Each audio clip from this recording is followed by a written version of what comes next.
DevCon. We have two special guests today. We've got Snook, who is going to be interviewing Seth Frentheway. And let me introduce you to them right now.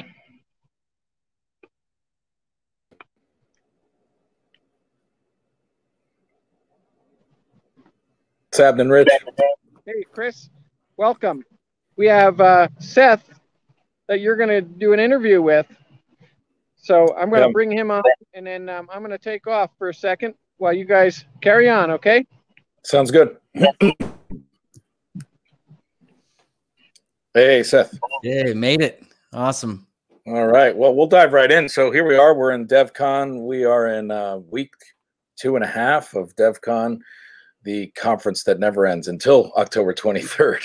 So, Seth, we're excited to have you for about 30 minutes tonight when talk about a use case that's happening with Encore Green Environmental. We'll get into that in a second, but you're a Wyoming based company. You'll give us your background and a little bit of backstory, but welcome to the show. Welcome to DevCon virtual. And for those people tuning in who are taking a break from hacking away to get a little bit more inspired or just get some insights into some of the other awesome stuff that's happening not only in the country but also out of our great state of Wyoming.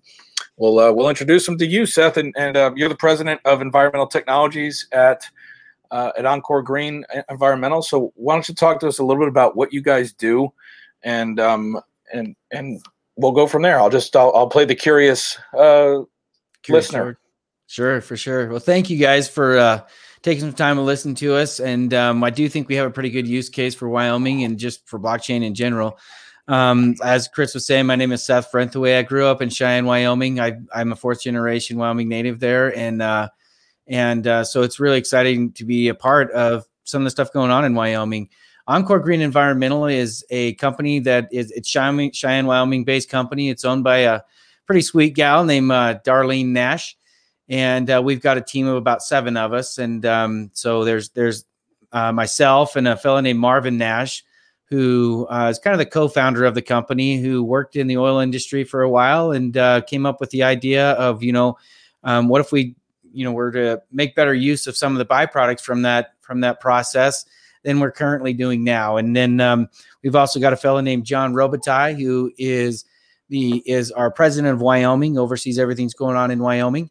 And he was the president of Petroleum Association for quite some time. And so really good asset to have on our team. Another fellow named Neil Faringer out of Montana, who is an agronomist and kind of takes care of all of our prescriptions for the soil and is really involved in the coal bed methane days. And I'll give you guys just a little bit of background on what produced water is and what is it that we're looking to do with it. And so for those of you that don't understand some things about the oil industry, you might be interested to note that there's actually more water that comes out of the ground than there is oil whenever you're producing oil. And so for every barrel of oil that comes out of the ground, it's about 42 gallons. For every barrel that comes out of the ground, there's anywhere from 4 to 7 barrels of water that comes with it. And it has to be disposed of in some way. What we are looking at doing is saying, if you can repurpose that water, rehabilitate that water, clean that water, whatever it is that word you want to use. But if you can take it out of from being a produced water that needs to be disposed of into something that can be put to use in agriculture, that would be a pretty big benefit in Wyoming. I mean, last year there was like 1.7 billion barrels of water that was just really thrown away that we could have put to use, especially when you're talking about, in the arid West.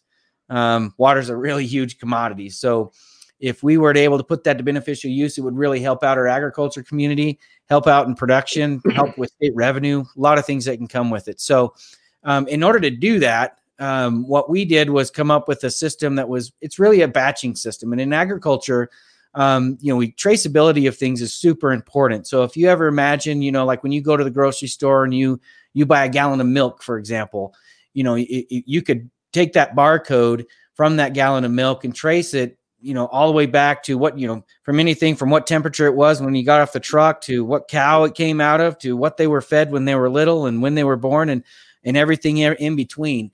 And so in order to really make sure that we were doing things safely, with repurposing this water out onto the land, we needed to come up with a batching process, a way that we could trace it, a way that we could look at basically all the water DNA, if you will, and make sure that we're doing the best for the soil. So our process kind of takes the soil first, and we look at it and say, okay, what is it that the soil needs?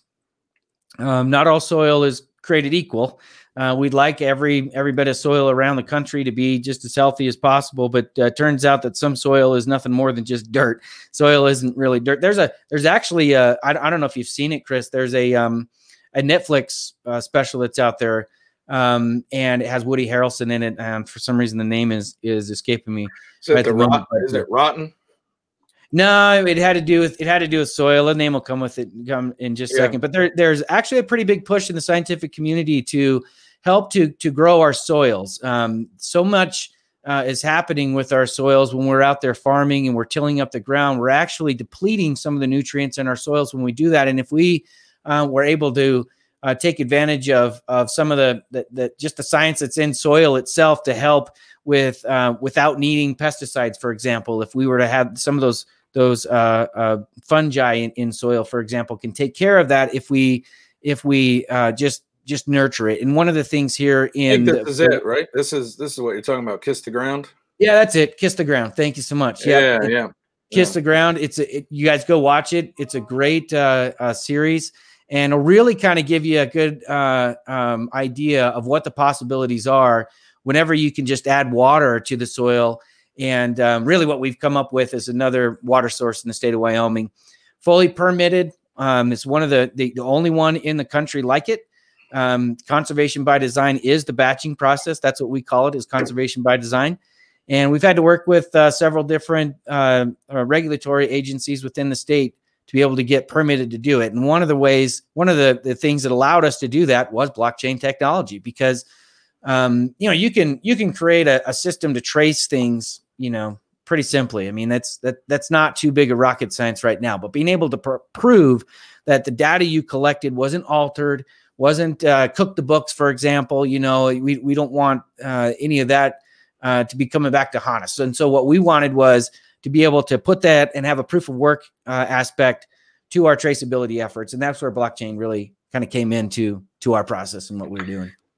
That's great. So let's back up to go forward a little bit. So one of the things for those who are tuning in, and I see the comments in the chat. So thanks for participating in that way. One of the things that you have on your website is that 40% of U.S. land is arid, which means it's desperate for water. Obviously, you're solving this problem not just in Wyoming, but this problem exports itself to anywhere that's desperate for water, that has arid land, and that can repurpose or upcycle the wastewater coming out of shale or oil production. I'm assuming, you can correct me where I take liberties in the explanation that aren't accurate. But you didn't start out looking for a way to throw blockchain at a problem. You looked at a way to take water that was being wasted and figure out how you could clean it, and then how you could provide the provenance that water was clean, so that farmers and everybody that might use that to grow organic food or non-organic food would be able to certify for their customers, or for whoever mattered, that this was water that was healthy and not making the food or the land unhealthier than it already was. So you're talking about traceability, and you're talking about those things. How does the business model work? Like, what other than the obvious, which is that this water is getting wasted and you got to dispose of it anyway. And we've read stories about how there's earthquakes in the middle of the country that some of which they believe are caused because the water's been injected below the table, and it's lubricating the joints of Mother Earth, so to speak, in ways that maybe weren't so great. So there's been an increase in earthquakes in weird places from not doing it the right way. How does the business model work, though? Who pays you? Sure. Right. And just out of curiosity, you don't have to go deep on that right away, but just kind of weave that in. Like, how does the thing make a sustainable business? Because obviously the problem that you're solving needs to be solved. So how did you figure that out? And then where did blockchain play in a role, if you want to weave those two things together? Yeah, for sure. So first, I'll mention that we're actually an agriculture company. We do not bill ourselves as an energy company. We represent the landowner. So when we go out and we have, and in fact, you'll see over my head here, the Wyoming Stock Growers Association emblem, and we partnered with the Wyoming Stock Growers Association. There's about 350,000 acres of MOU partnership around the country, not just in Wyoming. You mentioned we are doing some work in New Mexico and Texas and Montana, part of the New Mexico consortium on trying to find, some new solutions for produced water. So we represent the landowner, and really all of our landowner partnerships, we don't charge them a dime. They don't pay anything to take the water.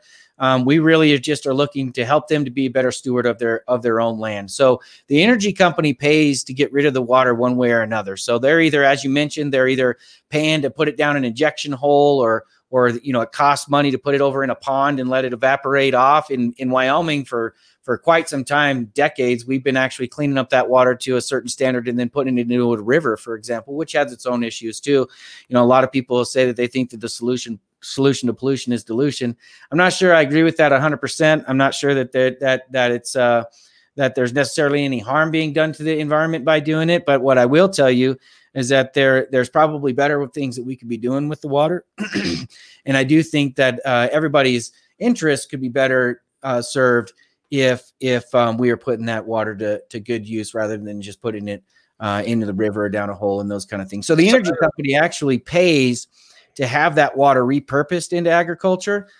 We kind of help facilitate that transfer of not only getting the water from being a hazmat into something that is beneficial for agriculture, but we also help to make that shift from the regulatory environment from in an industry operation over into an agriculture operation. And that's really what the past couple of years for our company has been taken as arrows, and blockchain technology has helped us to navigate those rough waters, if you will, to kind of help pave the ground for everyone. So the oil company has to pay anyway. So now they're paying you, or they're paying the farmer, the landowner, and you're getting a piece of that, I guess. And are they saving money? Are they getting carbon credits, offsets? Are they, other than doing the right thing, what are their incentives?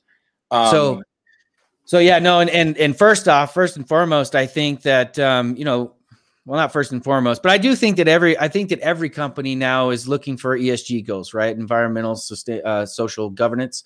Everybody's looking to include something of that aspect into their portfolios. And so it is true that, when you take water and you go put it on the ground, you grow grass. And when you grow grass, you're improving the environment. And photosynthesis, what we learned when we were kids, is that photosynthesis takes CO2 out of the air. And then plants, lock that CO2 or that carbon away in the ground and then release oxygen. And so really it's the most advanced technological advance the world has ever seen. And it's just right there. Plants do it every day. And so if we're looking for ways, if we want to try to pull carbon out of the air, plants are the way to do it. The grasslands in particular in the arid West have the potential to sequester carbon at greater rates than really any other method that we know of. And if you look at several of the white papers, you can check them out on our site. There's a lot of different references there, and you can look at a lot of white papers that have been done on it. Justin Durner is actually part of the Agland Research Station right here in Cheyenne, and has been very helpful with us and in some of those studies and seeing what the possibilities were early on. So yeah, ultimately, if you may be able to save some money on your disposal costs if you're an energy company. Ultimately, what we're saying is look, you need to look at your total disposal cost. So what did it cost for you to put that water down whole? It's usually 50 to 75 cents a barrel just to put it down the hole. It's usually $2 a barrel just to get it to the hole, right? If you're in trucking, which, by the way, our whole model is to clean and repurpose the water as close to the wellhead as possible, because when we do that, we cut down on the infrastructure costs, we cut down in the invasiveness of the wildlife and the environment right around it. By the way, we've got a lot of sage grouse that are right here in the state of Wyoming. As you know, we're right part of that sage grouse corridor.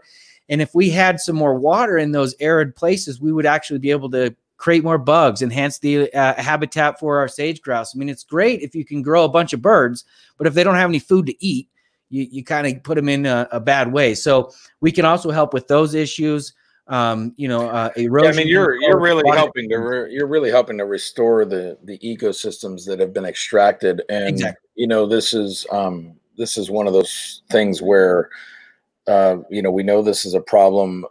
When you watch the documentary, or a couple of them that I've seen that are out there that are similar, it's kind of like, you know, one of those things where you immediately get frustrated with yourself or humanity for not knowing, or maybe contributing in a way you didn't know, and then you go, but what am I going to do about it? And so I think what's interesting about what you guys are doing, Seth, is that you're operational and you're doing something about it. Like, this actually works.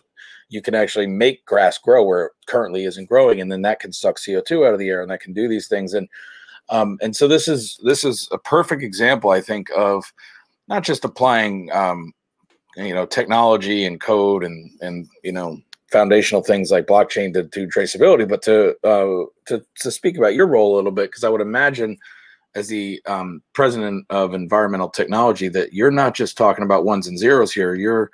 You're probably overseeing, but maybe I'm inaccurate, the cleaning technology, the way that you're actually repurposing this water in a way that is better than how it came in. So talk to us a little bit about, you know, some of the geek stuff. Like, what does the process look like? How does an Encore actually guarantee that the water is going back cleaner? And talk to us about what you kind of deal with on a daily basis.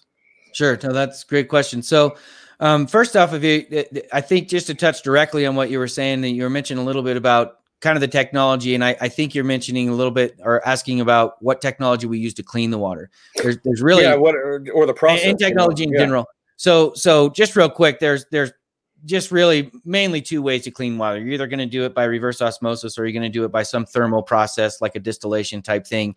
And really what it takes is, I mean, you can clean distilled water just down to straight H2O. It's not really good for the soil to do that. So we're going to monitor a few other things, but really, I mentioned earlier, it was a batching process. So when we get the water, we want to keep track of everything from A to Z. So what did the water look like when we got it?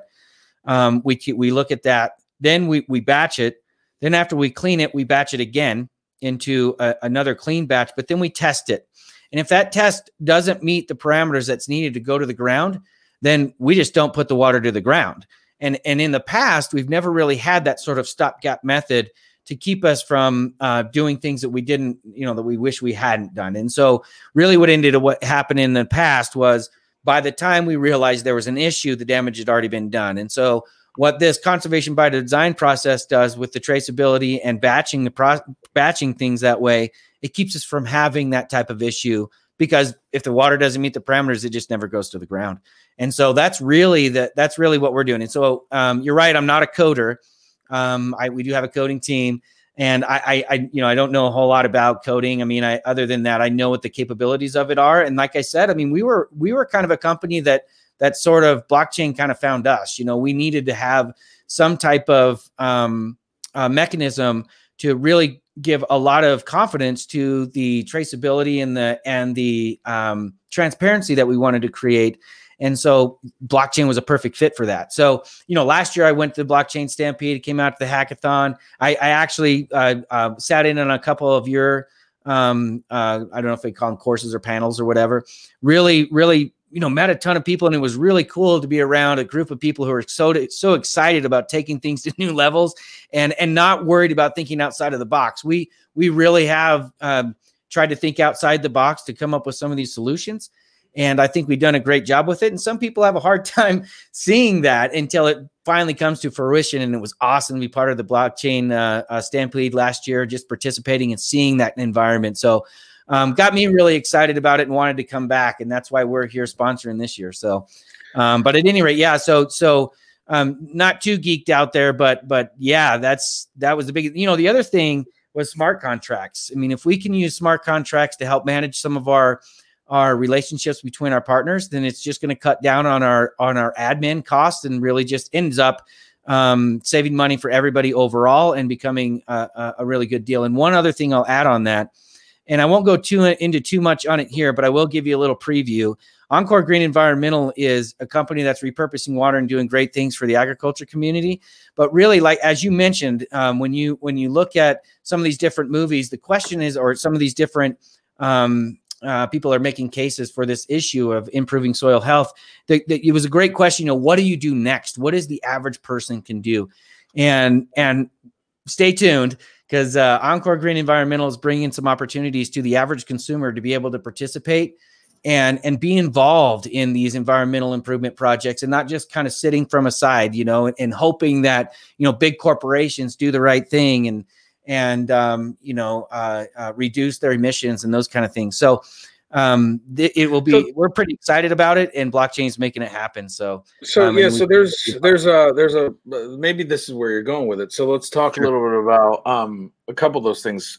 We can kind of tackle these in our time a little bit in chunks, but one of those things is there's a licensing model that you guys have on the website. I'm not sure if that's what you're talking about, or if you're talking about expanding that, where people can essentially license or be part of the distribution of or awareness campaigns, I guess, with this conservation by design concept and methodology and training. The other side of it is, you know, which protocols did you land on, and or what questions do you have as it relates to the stack of technology that's helping enable all these things, and especially the blockchain, you know, stuff. What kind of technology stack are you currently working with?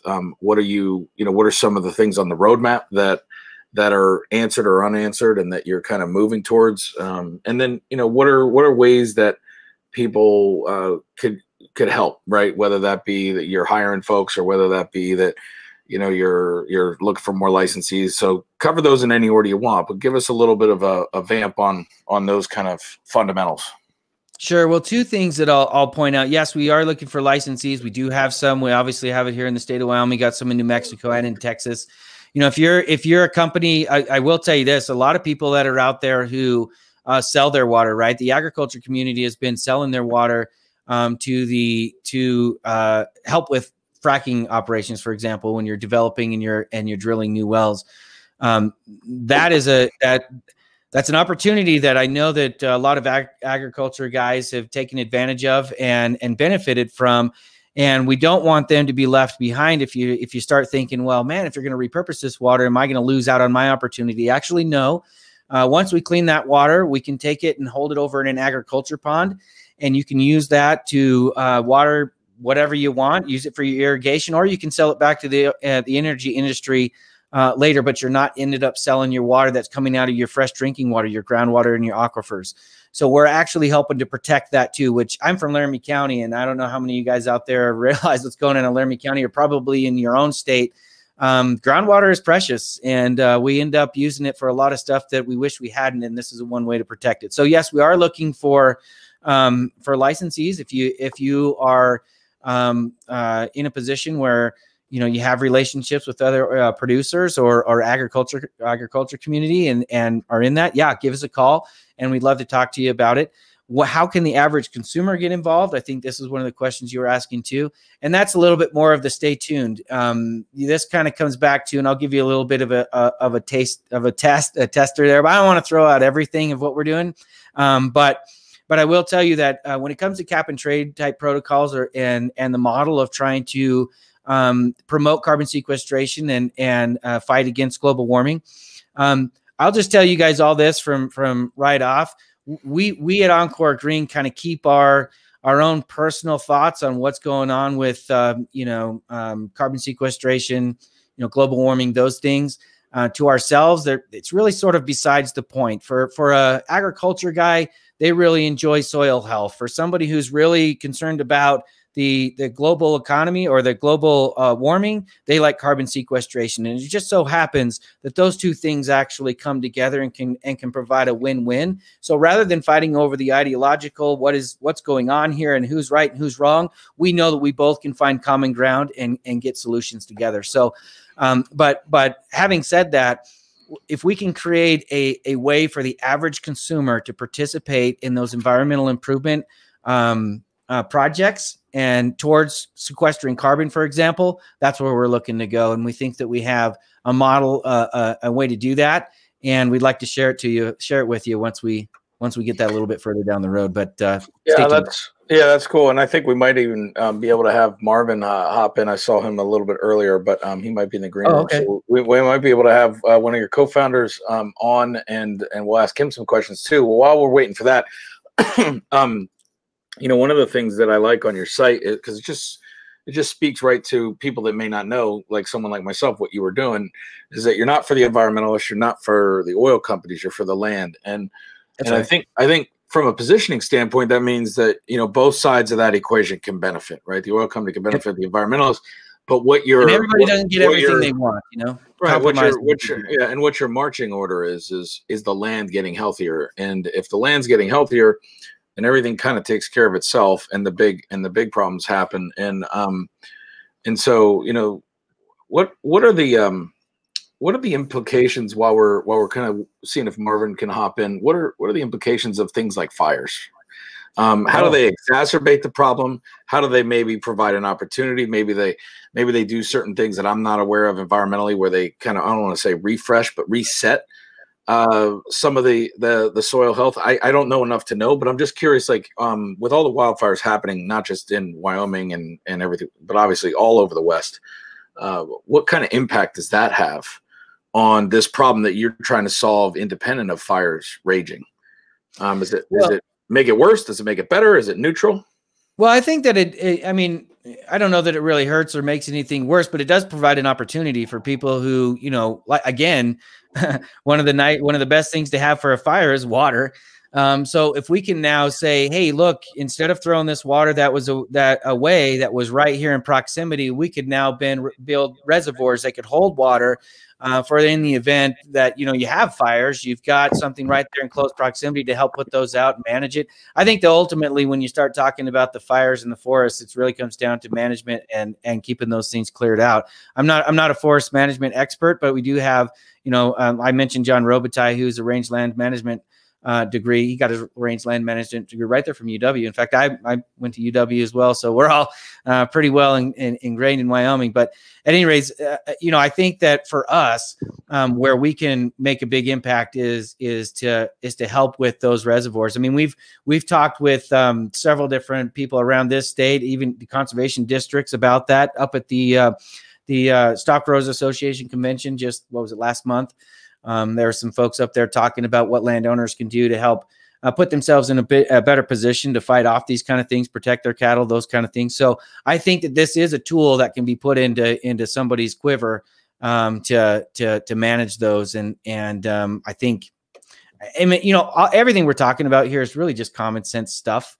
We're not talking about anything that's real big rocket science. It's just a matter of being able to say, hey, here's all these different resources and pieces to this puzzle that are here. Nobody's really put them together in this way. And that's what Encore Green had the foresight to do.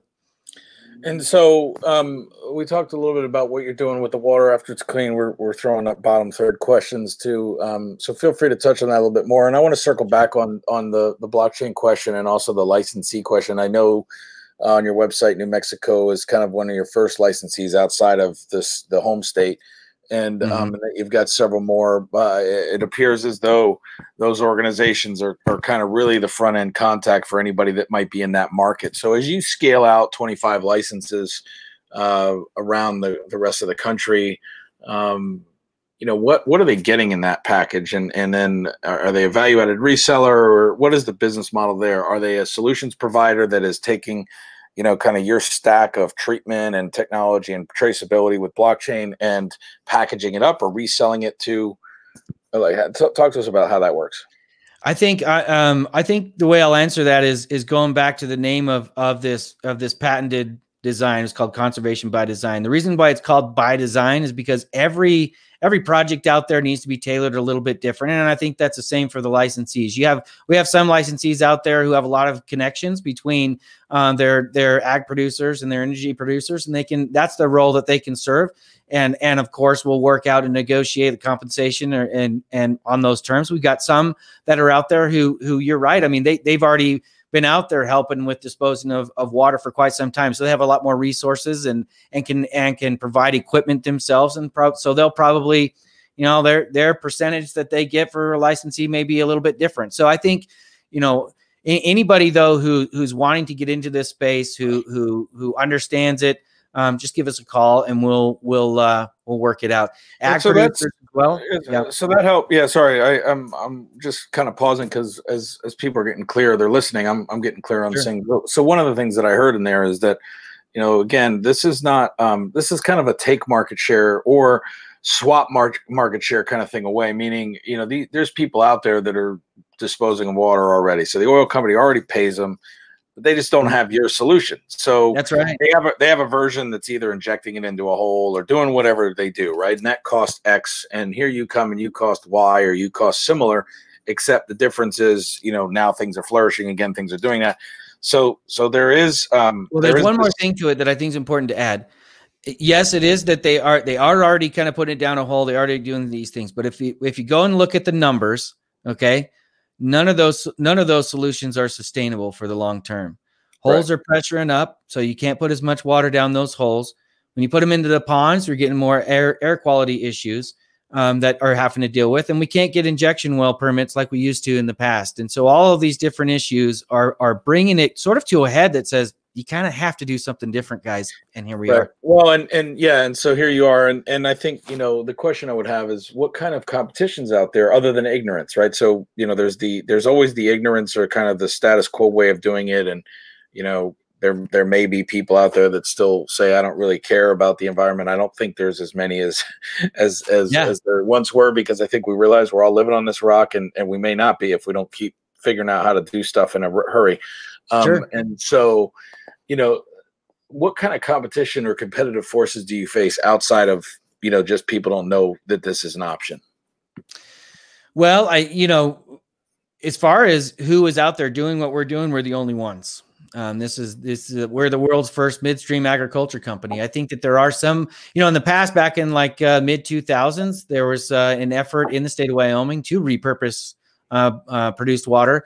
Some of them went right, some of them went wrong, but nobody was really repurposing that really salty water. So that's a big thing that's in the water, you guys, is a lot of salt, and not all formations produce the same water. Some of them have less salt, some of them have more, and in the coal bed methane area up in the northern part of Wyoming, the water that's coming out with that is not real salty. I mean, you can go and put it on the ground if you do it properly.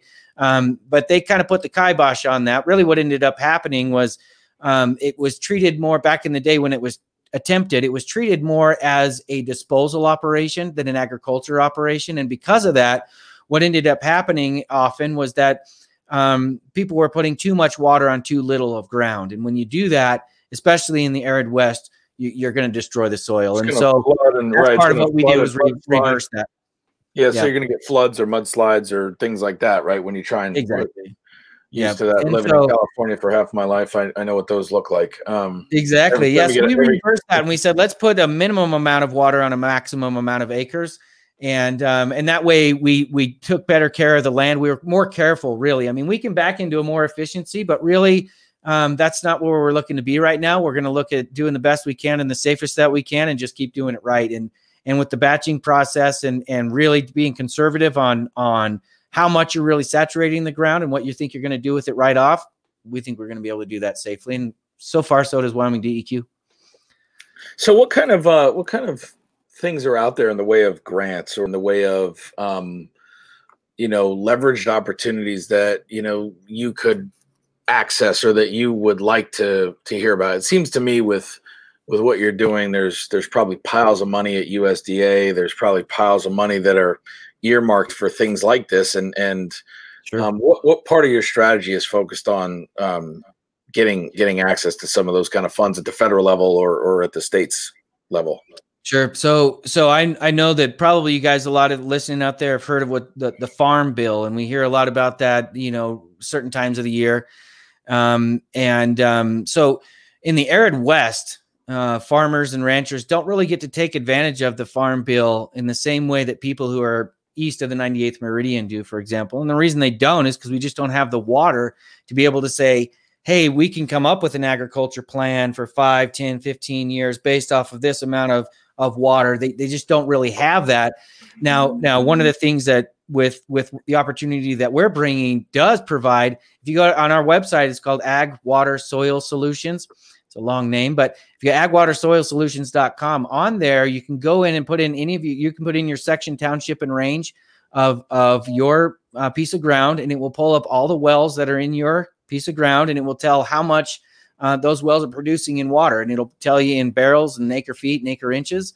And the point I'm bringing that up is that whenever we sit down with an agriculture producer, for example, we would look at that and say, okay, here's how we can come up with it. Here's the plan that we can come up with 5, 10, 15 years. And you can take those plans and implement that into a grant request that you'd like to get for the Farm Bill, for example, and be able to get those funds to help improve your ground. So those are some of that's what comes to mind at first, Chris, when you start talking about like grants and where can people get a hold of those. I'm sure there's there's others out there that we've looked at. I think there's the Great American Challenge, Great North American Challenge, I think is one of them when we've talked with USDA and NRCS. And we've actually been very engaged with EPA back in DC and all the regional EPAs. You know, really, this first 2 years has really been a regulatory lift. As I mentioned earlier, that was gonna be my next question. The regulatory. What's the regulatory environment? Keep going, but you know that that favors you, and then what are some of the things that are in your way, if any, that need to be thought about? Sure. Well, in the state of Wyoming, what we really had to come up, you got to kind of have all the abilities. You got to cover the liabilities. You got to have sustainability. So all these different things you got to cover, and liability was a big one of them. And so one of the things we did was we worked with Wyoming Oil and Gas, and we're able to get a permit. You kind of have to understand. I'll just briefly, let me back up here. There's 3 different agencies we work with to get permitted: Wyoming Oil and Gas, Wyoming DEQ, and the Wyoming State Engineer's Office. Each of them handles the water, different aspects of the water differently. So Wyoming Oil and Gas handles, for lack of a better term, custody of the water. Who's kind of handling it in this produced water? DEQ handles the quality of the water. So, you know, what does it look like? Is it bad, or is it now made that transition from a hazmat over into an agriculture water, for example? That's kind of what DEQ handles. The State Engineer's Office handles the quantity of the water. How much water went where? So with Wyoming Oil and Gas, we were able to get a permit that helps us reduce liability for our producers, because it basically gives us custody of the water and allows Encore Green to put up a bond for holding that water and handling it.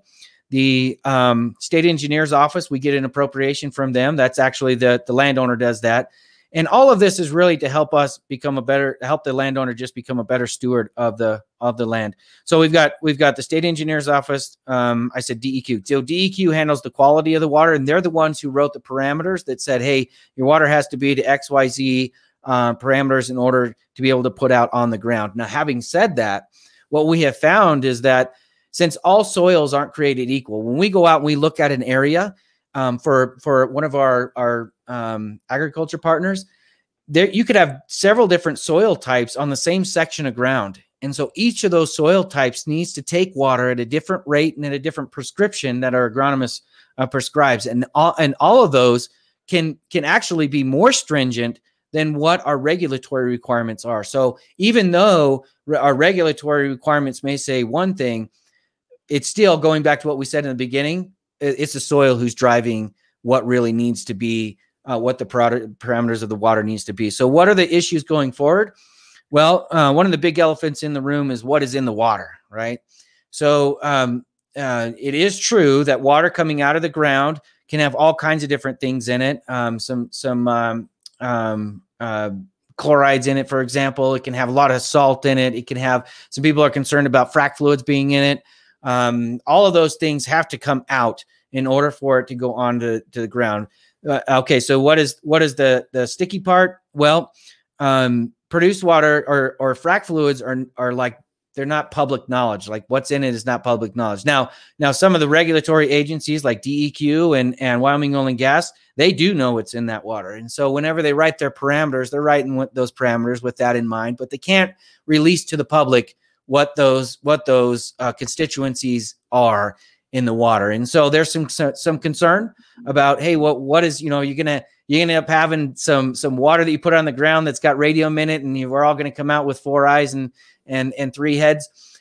We do check for radium, and that's part of in our parameter list or in our constituency list, and there's actually 0 tolerance on that. So we make sure there's no radium in it. We do have technology to be able to take it out. And I'll mention just real quick on that.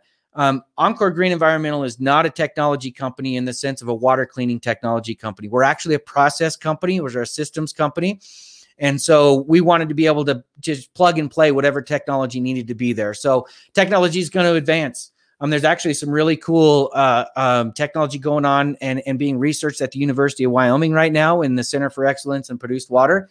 Dr. Brandt over there has been doing a lot of work. We actually helped out with being able to get a grant for that.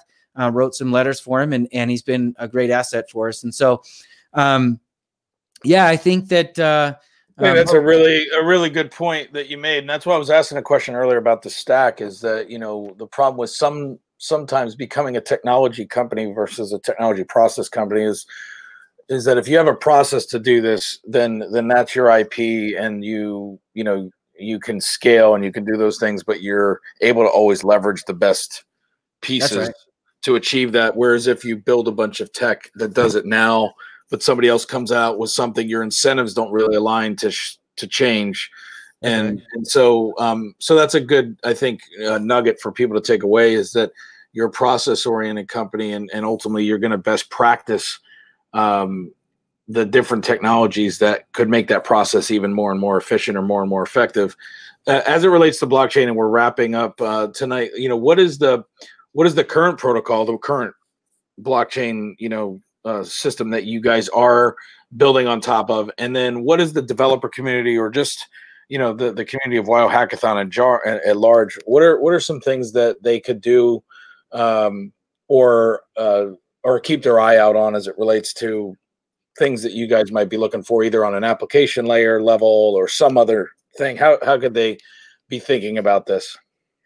Well, I think I understand your question, and I'll only be able to be kind of vague because, as I said, I'm not a coder or anything. But we are looking to build on the Ethereum platform, and we did that because we wanted something that was established, something that's been out there. There's a couple of new platforms that kind of presented themselves to us, and we thought, that was okay, but we really wanted to make sure that we had a distributed network.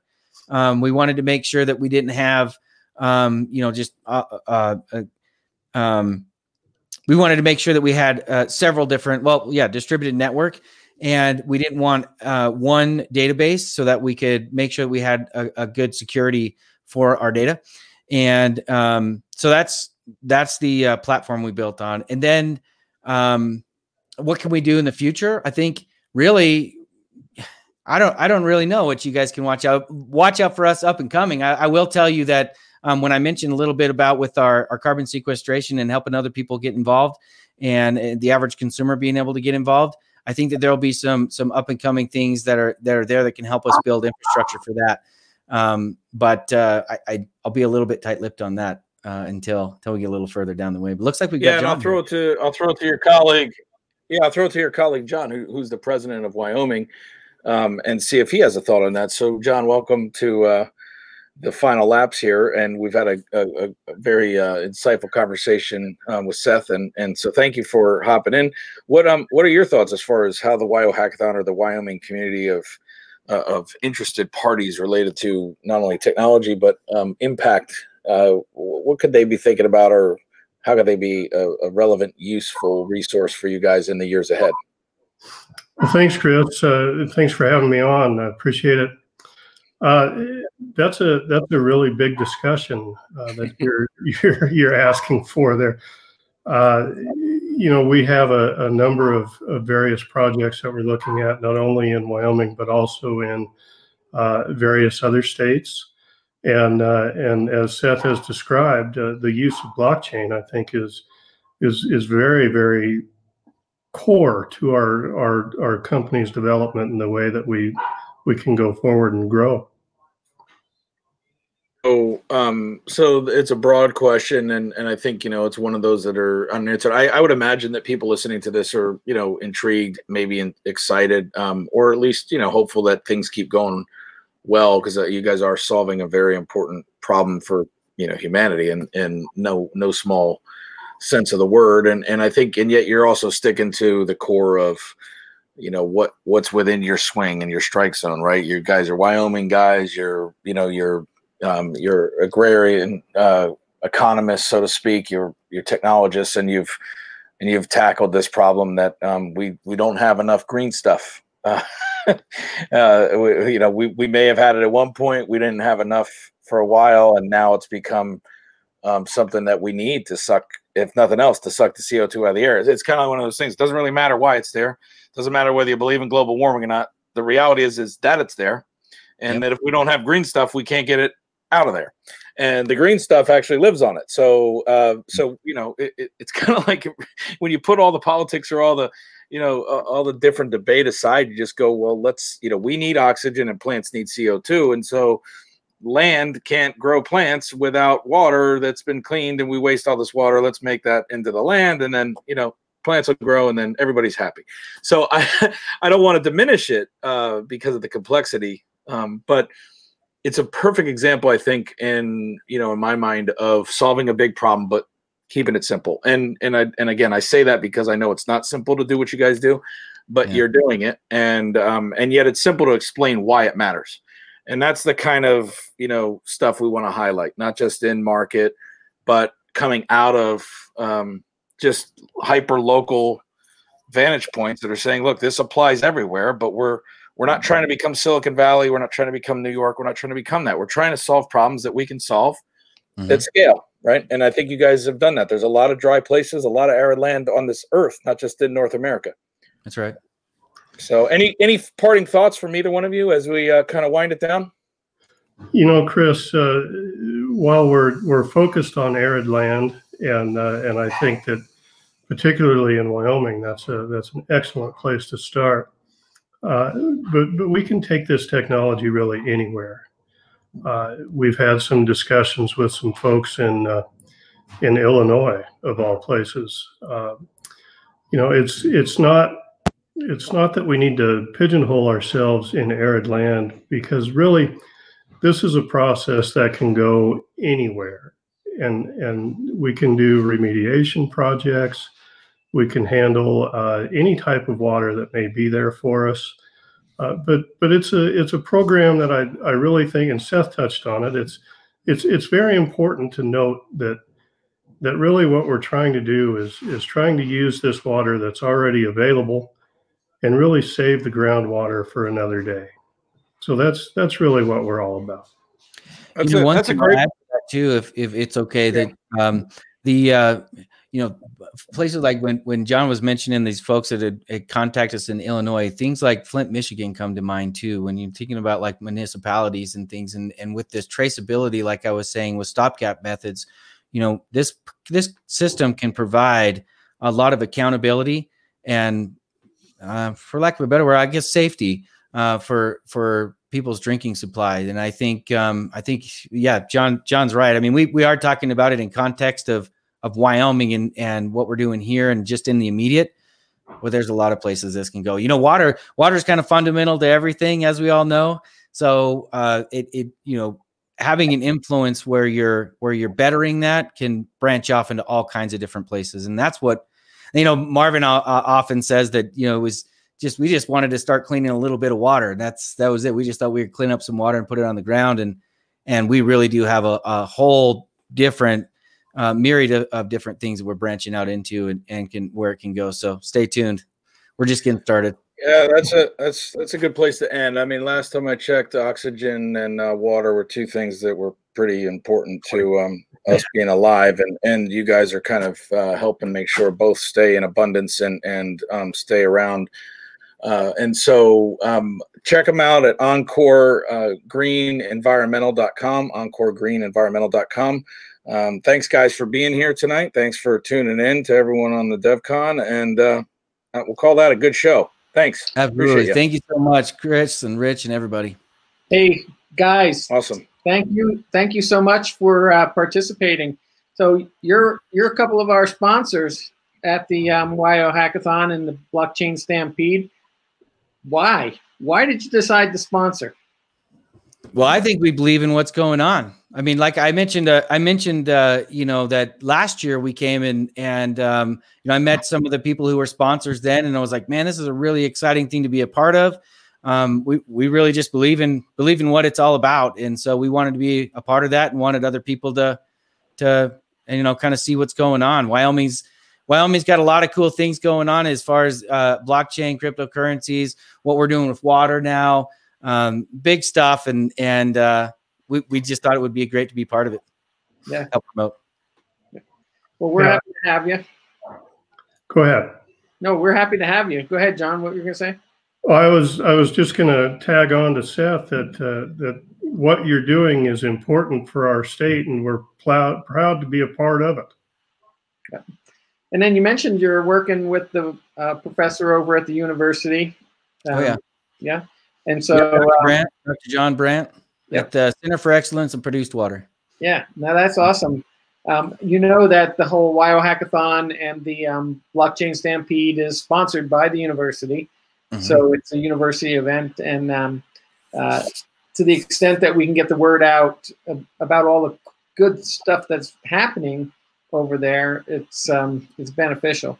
Yeah, you know, John and I both, you know, we Wyoming natives, and both of us went to university too. So a little bit of love there just for the university itself. Yeah. What did you study there? I was zoology and physiology. Okay. Yeah. What did you study, John? I have a range management degree from College of Agriculture. Okay. Okay. Yeah. So Barbara Roscoe, the dean over at Ag, she gave a really nice presentation. She had a really powerful panel of people from all different areas from Ag. It was very, very. So if you haven't seen that, go ahead and catch that on the YouTube. Yeah, for sure. And follow up on it. Absolutely, sure. Will do. Yeah. Thank you so much. Yeah. So what is it that we can do for you at this point? To help us get the word out. You know, we've reached out to the university in the past, and any engagement that the College of the Agriculture would like to participate in, we can always we'd love to participate in doing some of our verification type processes for soil health and that kind of thing. We'd love to get the university involved in that. And so, yeah, I mean, that would be a huge help. We'd love to have the university in on those kind of efforts. So we'll have to pick up. I know we've had a few discussions with them before. Hasn't gone anywhere just yet, but there's always time. Sure enough. Yeah. Now, from a blockchain perspective, have you noticed an improvement in your business because of the provenance that you get from blockchain? You know, we've been in discussions with a lot of people down in Houston and down in the you know, a lot of areas where they're really concerned about liability, and really with the blockchain being involved, that really did give quite a few lawyers some confidence that at least we were coming up with a proof of work aspect in our traceability. So it was interesting. You know, I went to the blockchain committee meetings earlier on, and one of the discussions was about smart contracts and how we're going to be starting to write smart contracts into the written language. That code was going to look that way, and I thought that was awesome. And I think that will be one of the last barriers, I think, to the confidence that blockchain can provide, at least in the legal realm. And I think that blockchain, anyways, that was a big area where blockchain helped out with, was that liability issue and being able to prove work. And all of our Genesis is all third party or coming by some type of digital means. So it really did help to connect those dots. And we really did see some positive feedback from the fact that we were using blockchain. So, you know, I had a question, and I don't know if you really answered it or not, but I was wondering, when you clean the water and you take all these things out, what happens to that stuff? Well, you know, you'll be able to clean up, and John might be able to answer this a little better than I can, but, you know, you can clean up that water to a certain extent. Not all water is created equal. Some of it's got, you know, 30,000 TDS in it and a lot of salt. And you got to clean that up, and some of that leftover will have to go back to a traditional type of disposal, or you know, and some of the you know, the salts in it we can take out and actually bring to market in some respects. So and there's a lot of valuables that are in that leftover brine too. So that's probably about as detailed as I could get on it. John might have a little bit more on it and what we'll do with it. Yeah, you know, Rich, it really depends on the type of treatment that we're using. Okay. Various treatment aspects will allow for a much more concentrated brine. Some will be more so than others. And in those instances, let's say we're using an evaporation process. In that type of instance, we can probably get down to a more of a very fine, easily movable brine. One where you're looking at looking for things like you know, rare earth minerals and things like that. Other types of equipment that use filters make that a little more difficult. So what we end up doing is we run that equipment as much as we can, run the water through until we result in a brine, and then we can rerun that brine through and get even more water out of it. But yet the brine itself would then have to be disposed of in a properly permitted downhole disposal unit. Now, from a mining perspective, I'm wondering, you know, where Wyoming is with mining and the decline in mining. Is there anything that can be done with these processes that actually can augment or help the mining industry in a way that no one has thought of yet? You know, the coal mines up in northeast Wyoming create a lot of water when they start to mine. It's just in the coal seam itself. It's a bit of an aquifer itself. So when they go into reclamation projects, we can certainly use that water, clean it, and use it to boost the reclamation. What we're doing is not drastically different than what the uranium miners are doing. Mm-hmm. They're using in situ mines and they're recirculating their water. I don't know the technology that we may need to use to clean that water further, but I think we could probably do it. We could probably take some of these old mill tailings and pits and clean them up. I think we could do that as well. So there's really the message is if we have water somewhere from some process, we can solve the problem of what to do with that water and put it to a beneficial use rather than put it downhole somewhere. Yeah, yeah. No, that's all good stuff. Appreciate you guys coming on. And Seth, thank you for your tireless efforts. No, thank you, man. I'm glad we were finally able to make it happen. So no, this is good stuff, and we appreciate being a part, and we're excited about it. Have you wandered around in the virtual environment and saw and talked to people in your booth and all of that?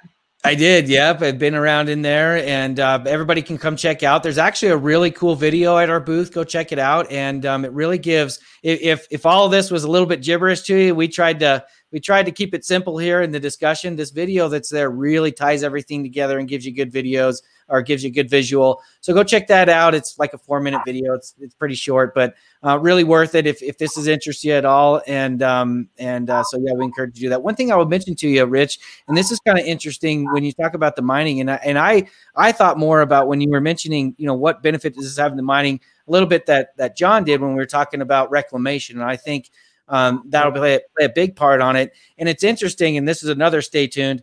You know, Wyoming's hemp industry is kind of just starting to come alive, and so really creates interesting opportunities for us in Goshen County in particular. And for those of you who are in Goshen County, let that perk up, because you need to pay attention. We're coming your way. Some new interesting stuff coming. But those two efforts, I think this water repurposing effort and also the hemp effort with reclamation, it turns out that hemp is really good for helping to take impurities out of soil and stuff like that. So it's interesting how all this stuff comes around. And I think Encore Green is a 100% Wyoming company. We're agriculture, we're energy, we're blockchain. We can help out with the hemp industry. So we're happy to be here. We're not going anywhere, and we're glad to be a part of something great. And looking for anybody who wants to come along. We'd love to have you. Awesome. Thank you so much. And Thank you. we appreciate you guys being on the show today, and we will look forward to working with you over the years, especially next year. Let's figure out what kind of challenge we can have for the developers. For sure. For sure. Yeah. We got some things in mind. Okay. Well, All right, thanks, Rich. that's a wrap. Thanks, everybody. Bye, guys. See ya. That's a wrap. We're ready to close this down for tonight. And our next show, of course, is Wednesday night. Brittany Kaiser will be on and talking about blockchain voting. So join us on Wednesday night, 5:30 Mountain Daylight Time. Cheers.